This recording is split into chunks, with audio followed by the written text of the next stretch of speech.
Yan mga kasipag, magandang umaga, maganda sikat ng panahon ngayon mga kasipag. Magkape muna tayo. At ipapakita ko sa inyo mga kasipag ang aking nahuling sisiw na labuyo. Yung pong sa hindi pa nakakaalam kung anong itsura ng sisiw na labuyo ay ipapakita ko sa inyo. Tara.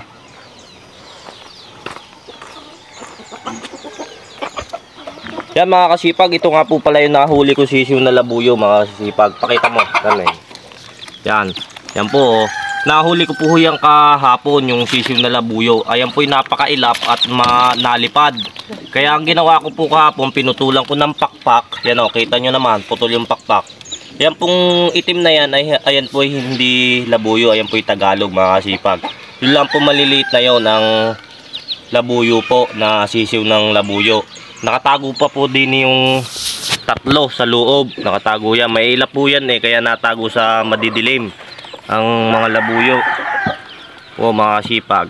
At ipapakita ko yung tandang ko na labuyo mga sipag. Papakita ko po sa inyo yung aking tandang na labuyo mga sipag para maniwala kayo. Ito po oh. Yan mga kasipag, yung tandang ko labuyo. Matagal ko na po yung alaga, may 5 years na po. Nahuli ko po yan ay sisiw pa. Yan po, kita nyo naman yung tahid, napakahaba na.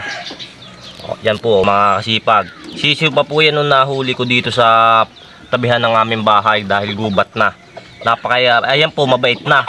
Kasi matagal ko ng alaga kaya pinapartner ko na sa mga Tagalog na manok. At sa tigsas. Yung pong tigsas na partner niya nung una ay nalimlim na. Yan mga kasipag, ito yung partner ng labuyo ko dati, nalimlim na siya. Titingnan ko kung anong bridge niyang lalabas nito, anong mga sisiw niyan. Tigsas po yung inahin at ang ganador ko ay labuyo. Yan po. Alam niyo mga kasipag, ang labuyo mas malasa po sa mga Tagalog na manok.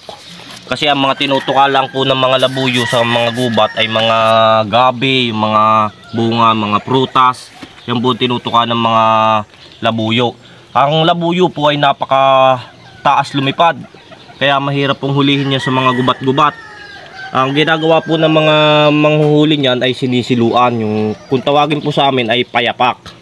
Yan po. Diyan nahuhuli ang mga labuyo. Yan po. Kitang-kita nyo naman sa tahid pa lang. At sa ibang-iba ho ang klase ng labuyo sa mga Tagalog. At sa mga tigsas. Maiilap po yan at mahirap hulihin sa gubat. Bihira lang po nakakahuli ng ganyan. Yung magagaling lang po magsilo. Oo.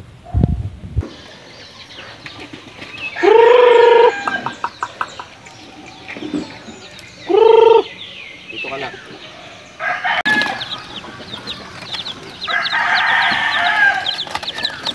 Kasi pag ito na yung sisiw ng labuyo, ipapakita ko sa inyo ng malapitan para maintindihan nyo ang pinagkaiba ng sisiw ng mga Tagalog. Ito mga kasipag, ang kulay lang lagi nito ay kalimitan ay ganon, yung kulay pula. Yung po, ganyan. At sa inahin naman yung medyo maabu-abuhin yatang maitim-itim.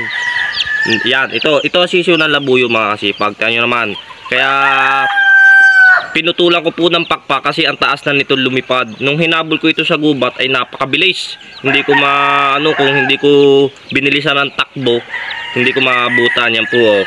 Ibang-iba po sa mga sisiw na Tagalog yan mga kasipag. May ilap. Ang mga Tagalog naman mga kasipag, ipapakita ko sa inyo. Yan, ganito mga kasipag ang mga Tagalog. Ito sa kapatid ko po na kinakain ng pusa kaya maliliit pa lang winawalay na niya para makadami gaho ng sisiw, mga dami ng alaga. Masarap din po naman kasi ang Tagalog at malasa.